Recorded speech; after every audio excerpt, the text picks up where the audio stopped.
শুভেন্দু অধিকারীর আত্মসহায়ক চন্দ্রনাথ রথ খুনের ঘটনায় গতকালই 3 জনকে গ্রেফতার করে পুলিশ, আপনারা জানেন।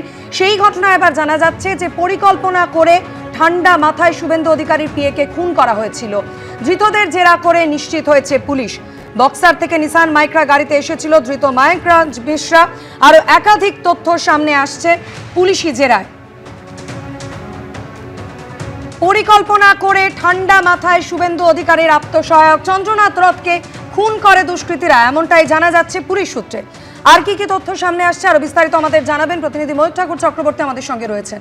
ময়ূক, দেখো, এই অভিযুক্তরা তো 3 জন অ্যারেস্ট হয়েছে, তাদেরকে পুলিশ আধিকারিকরা গতকাল কোর্টেও তুলে নিজেদের হেফাজতেও পেয়েছেন, কিন্তু প্রচুর নতুন ইনফরমেশন পাওয়া যাচ্ছে।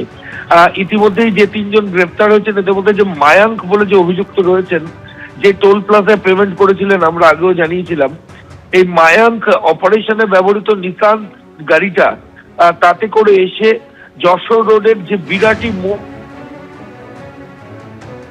শোনা যাচ্ছে এবং তারপর ও একটা জায়গায় অপেক্ষা করছিল।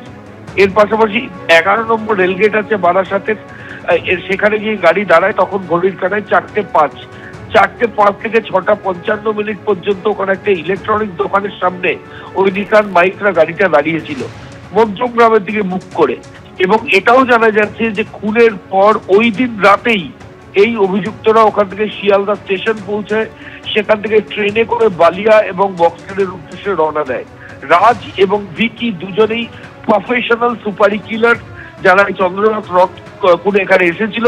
তবে এদেরকে যে সুপারি দিয়েছিল তা সে কিন্তু এখনো পর্যন্ত অ্যাবসকন্ডিং অবস্থায় রয়েছে। এবং আরো বেশ কিছু তথ্য পুলিশ আধিকারিকরা পেয়েছেন যে ওই বারাসাতের ডাকবাংলো মোড়ের কাছে নিসান গাড়িটা মধ্যমগ্রামের দিকে ইউটার্ন নিয়ে বিকেল 4:05 থেকে সন্ধ্যে 6:55 পর্যন্ত ওখানে রাস্তায় দাঁড়িয়েছিল এবং 6:55 পর ওই গাড়িটা দোহারিয়া দিকে রওনা দেয় এবং তারপর ওই খুনের স্পটে এসে সেটা পৌঁছায়।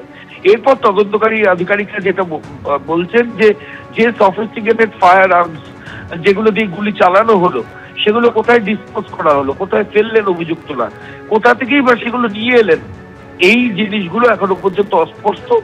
তদন্তকারীরা আশাবাদী খুব তাড়াতাড়ি এগুলো সলভ হয়ে যাবে এবং মোটিভ কি, কেন খুন করা হলো চন্দ্রনাথ রথকে, সেই ব্যাপারটাও পুরোপুরি সামনে চলে আসবে।